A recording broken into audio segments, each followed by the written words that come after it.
Hello everyone, my name's Cliff and welcome back to my channel. This is Cliff's Dark Gems. It is cold outside, it's raining and there's snow on the Drakensberg mountains. In fact, there's snow all over South Africa and I'm kind of chilled to the bone. So what better time than to talk about some Edgar Allan Poe. Stay tuned.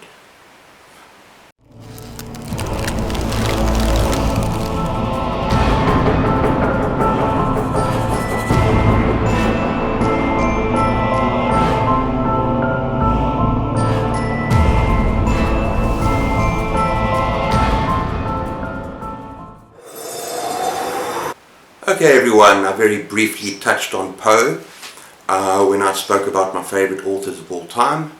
The fact of the matter is he had a very troubled, very tragic life, and his death still remains a mystery to this day. He could have died of a number of different causes, but people just don't know.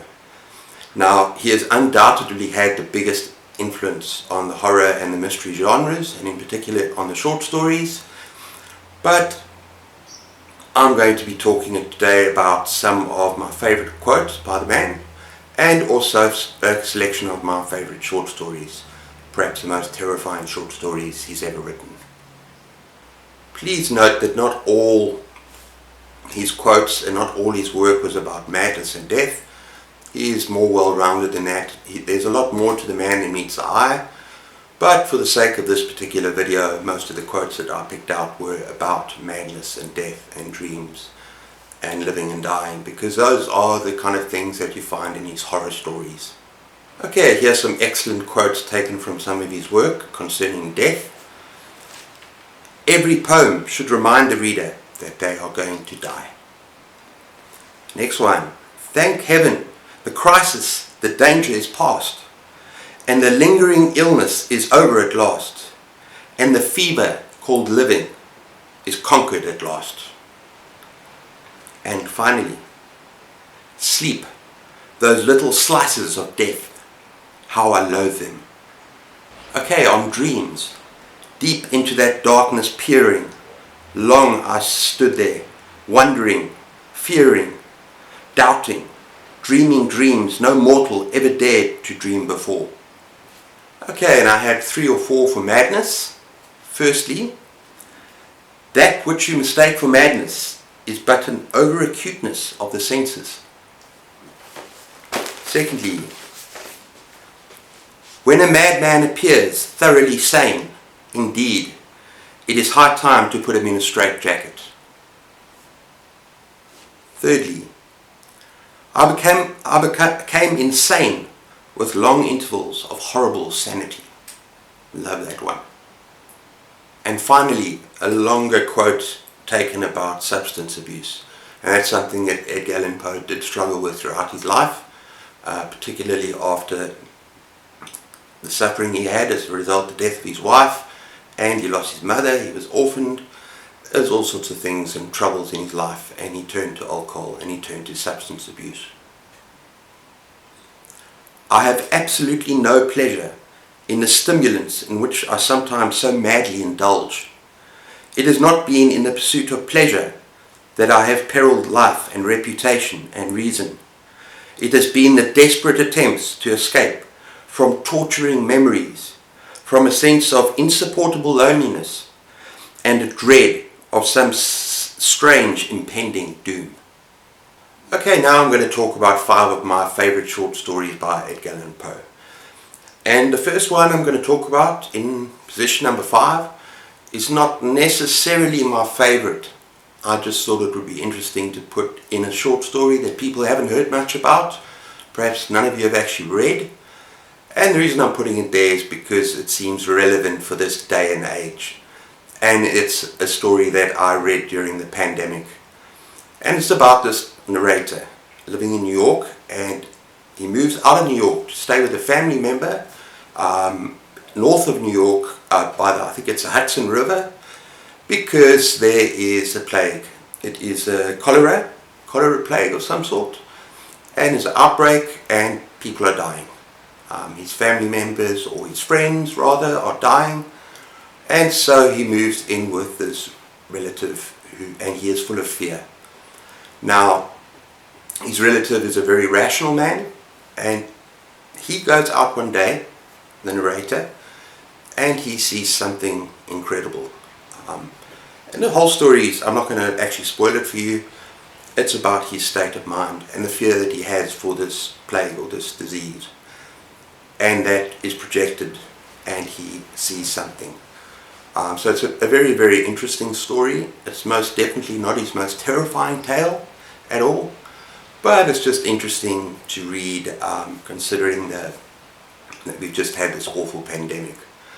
And it's about the rational versus the irrational mind. It's about the fear of death. So yeah, it's highly recommended. And it's also very, very short, so give it a go. You might enjoy it. Okay, in fourth place we have another appropriate story for our times, and called The Masque of the Red Death. Now, this is also a short story that I read quite recently, and I found it to be pretty damn powerful. And it's basically this plague that's sweeping across the land, killing people in horrible ways. Sometimes I think it takes them up to half an hour to die. And this prince, this wealthy prince, locks himself away in his estate and invites all manner of noblemen and other rich people to kind of hide away, try to get away from this plague. So he thinks he can run away. Now, he holds a lavish ball, and in this ball there are 7 different rooms of different colours, the last room being black and this garish red colour, and I don't know, so descriptive, so wonderfully descriptive. And then there's a visitor who pays a visit to this ball, an unwelcome visitor. And it really is a powerful story. It's very short and it's well worth a read. That is The Masque of the Red Death. Okay, the next 3 are definitely my favourite. There's no questions asked, and I also think they are the most terrifying tales that he's ever written. I might be wrong, let me know in the comments below. But number 3 is The Telltale Heart. And this is about a man contemplating murder. He sees himself as perfectly reasonable and calm and sane. But there's just something about this old man that he's looking after, his eye, that is basically driving him crazy. And so it's I'm not going to go into all the details, but it is a tale of psychological terror. It is pretty scary, what he does to this man and what happens. And yeah, you need to find out for yourself. It's something about what he does to the remains of this man when he has murdered him, and what happens in the end of the story is kind of some of the creepiest stuff that I've ever read. A brilliant tale of psychological terror is The Telltale Heart. Okay, in second position we have a tale that is similar to the previous one, but I think this is far more messed up, and that is called The Black Cat. Now, if you have worries about animal torture or harm to animals, you might want to give this short tale a skip. It is about a man, and initially he's a loving family man who loves animals, and his favourite animal is his cat, but he basically succumbs to alcoholism, and he comes back absolutely wasted one night, and he basically hurts his cat, tortures his cat and kills his cat. And yeah, it's kind of quite a sick story. Then another cat, a stray, starts following him home, and this cat is slightly different. It's got a mark on it, I think of a scaffold or a gallows or something, and things just go really downhill from there. I mean, it is a tale of murder, of guilt. It's a tale of justice, because he does get his comeuppance in the end. But I'm not going to say anything more about that. You really need to read this story. It is absolutely terrifying and horrible at the same time. I hope that doesn't say much about me, but yeah, it's my second favourite Poe story. Very scary.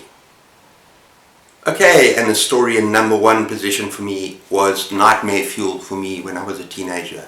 And that is The Pit and the Pendulum. Now, I have already spoken about this story in my favourite short stories of all time. But let me just give you a recap. In fact, I will put that link and also the author link at the end of this video. But this is about a prisoner, and it's basically taken from the prisoner's point of view, and it's a Spanish Inquisition, and they throw this prisoner in a dark, dank cell. with a giant pit in the middle. And with this pendulum, razor sharp pendulum, slowly descending on this prisoner. Pretty much no escape.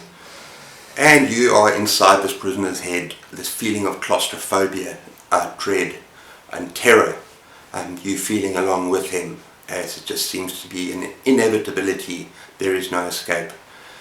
And it's just, the terror just builds, it just cranks up throughout the story to a climax. And yeah, this is one of the first Edgar Allan Poe stories I read, and it terrified the absolute crap out of me, and it's well worth a read.